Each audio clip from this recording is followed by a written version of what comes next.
कभी सोचा है जिस हवा में हम सब सांस लेते हैं वो कितनी साफ है, और ये कौन तय करता है कि उसे कितना साफ होना चाहिए? आज हम इन्हीं नियमों और कानूनों की दुनिया में उतरेंगे जो हमारी सांसों की हिफाजत करते हैं। और देखिए, ये कोई किताबी सवाल नहीं है, ये सीधा सीधा हमारी सेहत से जुड़ा है।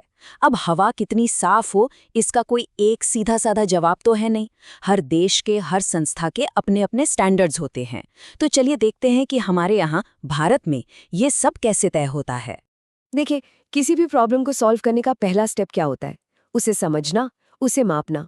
और एयर पोल्यूशन के मामले में तो ये और भी ज़रूरी हो जाता है, क्योंकि ये अक्सर एक अदृश्य दुश्मन की तरह होता है। तो सवाल ये है, हम इसे मापते कैसे हैं? तो इस पूरी मेजरमेंट सिस्टम की जो नींव है वो है NAQS, मतलब national ambient air quality standards. इसको ऐसे समझिए जैसे किसी भी प्रोडक्ट पर एक MRP होता है ना, बस वैसे ही NAQS हवा में घुले पॉल्यूटेंट्स के लिए एक कह सकते हैं मैक्सिमम सेफ लेवल सेट करता है। ये जो टेबल है, ये भारत के 2009 के स्टैंडर्ड्स दिखा रही है। इसमें खासतौर पर PM 2.5 को देखिए। ये हवा में मौजूद वो बहुत ही बारीक कण होते हैं जो हमारी सेहत के लिए सबसे खतरनाक माने जाते हैं। क्यों? क्योंकि ये सांस के जरिए सीधे हमारे फेफड़ों में चले जाते हैं।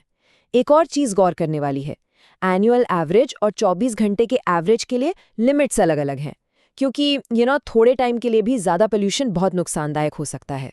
और ये नंबर 40, ये बहुत ज़रूरी है। ये है भारत में PM 2.5 के लिए साल भर की सेफ लिमिट।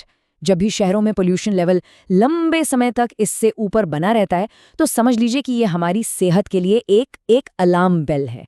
सारी पॉलिसीज, सारे नियम इसी टारगेट को अचीव करने के लिए बनते हैं। ठीक है, तो हमारे पास स्टैंडर्ड्स तो आ गए, लेकिन सिर्फ नियम बना देने से तो काम नहीं चलता, राइट?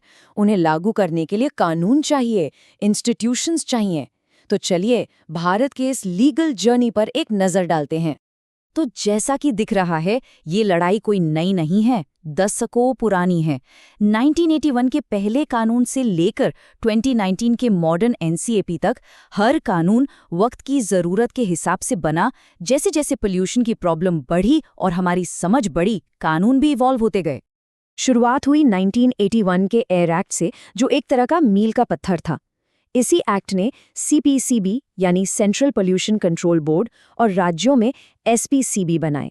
समझिए कि ये वॉचडॉग्स हैं जिनका काम ये देखना है कि इंडस्ट्रीज और शहर सब नियमों को फॉलो कर रहे हैं या नहीं। इसके बाद आया एक ऐसा कानून जिसने सच में गेम ही चेंज कर दिया। इसे अम्ब्रेला एक्ट भी कहते हैं। और क्यों कहते हैं? क्योंकि इसने एनवायरनमेंट से जुड़ी लगभग हर चीज को अपनी एक छतरी के नीचे कवर कर लिया।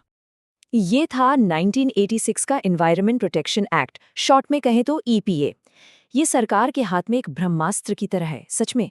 इसके तहत सरकार को इतनी पावर मिल जाती है कि वो किसी भी इंडस्ट्री को बंद कर सकती है, किसी भी एरिया में कंस्ट्रक्शन पर रोक लगा सकती है, अगर उसे लगता है कि इससे पर्यावरण को कोई खतरा है। अच्छा, हाल के सालों में ना अप्रोच थोड़ी बदली है। 2019 में लॉन्च हुआ NECAP यानी नेशनल क्लीन एयर प्रोग्राम। ये कोई आम कानून नहीं है, बल्कि एक मिशन है। और इसका फोकस, लेजर शार्प फोकस है, देश के 132 सबसे ज्यादा पोल्यूटेड शहरों पर, जहां प्रॉब्लम सबसे ज्यादा सीरियस हैं। और इसका टारगेट भी एकदम क्लियर कट है। 2024 तक इन शहरों में PM पोल्यूशन में 20 से 30% की कमी लाना। ये एक एम्बिशियस गोल है, बिल्कुल। और ये दिखाता है कि अब सिर्फ बातों से काम नहीं चलेगा, अब ठोस रिजल्ट्स चाहिए। लेकिन रुकिए, कहानी सिर्फ देश के अंदर की नहीं है। हवा, वो किसी देश की सरहदों को, बॉर्डर्स को नहीं मानती। एक देश में जो धुआं उठता है वो हवा के साथ बहकर दूसरे देश तक पहुंच सकता है। इसीलिए इस लड़ाई को ग्लोबल लेवल पर लड़ना पड़ता है। इसको ऐसे सोचिए जैसे पड़ोस के घर से उठा धुआं हमारे घर में भी आ जाता है ना, बिल्कुल वैसे ही एक देश का पोल्यूशन अपने पड़ोसी देशों को भी इफेक्ट करता है। इसी चीज को ट्रांस बाउंड्री पोल्यूशन कहते हैं। और यही वो वजह है कि दुनिया के सारे देशों को एक साथ मिलकर काम करना पड़ता है। और इसका सबसे बेस्ट, सबसे सक्सेसफुल एग्जाम्पल है ओजोन लेयर को बचाने की कहानी। 80s में जब साइंटिस्ट को पता चला कि हमारे प्लैनेट का जो सुरक्षा कवच है, ओजोन लेयर, उसमें छेद हो रहा है, तो पूरी दुनिया एक साथ आ गई।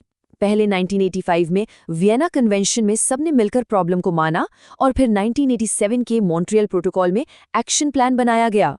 अब मॉन्ट्रियल प्रोटोकॉल को हिस्ट्री की सबसे कामयाब एनवायरमेंटल ट्रीटी क्यों कहते हैं? क्योंकि दुनिया के लगभग हर देश ने मिलकर उन केमिकल्स यानी CFCs को बैन कर दिया जो ओजोन को डैमेज कर रहे थे। और ये इस बात का सबसे बड़ा सबूत है कि जब पूरी दुनिया एक साथ आ जाए तो बड़े से बड़ा बदलाव लाया जा सकता है।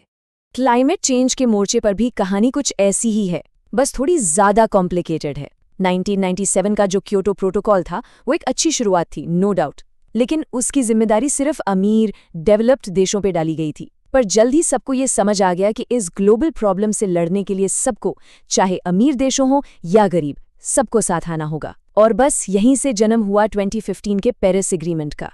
दोनों में सबसे बड़ा फर्क अप्रोच का है। क्योटो एक टॉप डाउन अप्रोच थी, मतलब नियम ऊपर से बनाकर सब पर लागू कर दिए गए। वहीं पेरिस एग्रीमेंट बॉटम अप है। यहाँ हर देश खुद अपने टारगेट तय करता है, जिन्हें हम NDCs कहते हैं, और फिर उन्हें पूरा करने का वादा करता है। तो इस पूरी चर्चा से टेक अवे क्या है? चलिए कुछ सबसे जरूरी पॉइंट्स को फटाफट से रिकैप कर लेते हैं। तो जो बातें दिमाग में रखनी है वो ये है, भारत में CPC भी नजर रखता है और EPA सरकार को एक्शन लेने की पावर देता है। NSCAP जैसे मिशन मोड प्रोग्राम अब सबसे पॉल्यूटेड शहरों पर फोकस्ड है, और ग्लोबल लेवल पर मॉन्ट्रियल प्रोटोकॉल हमें सिखाता है कि अगर सब साथ आ जाएं तो जो नामुमकिन लगता है वो भी मुमकिन हो जाता है। तो आखिरी सवाल यही उठता है, जब हमारे पास स्टैंडर्ड्स हैं, कानून है और ग्लोबल अग्रीमेंट्स भी हैं, तो फिर भी हमारी हवा इतनी खराब क्यों है?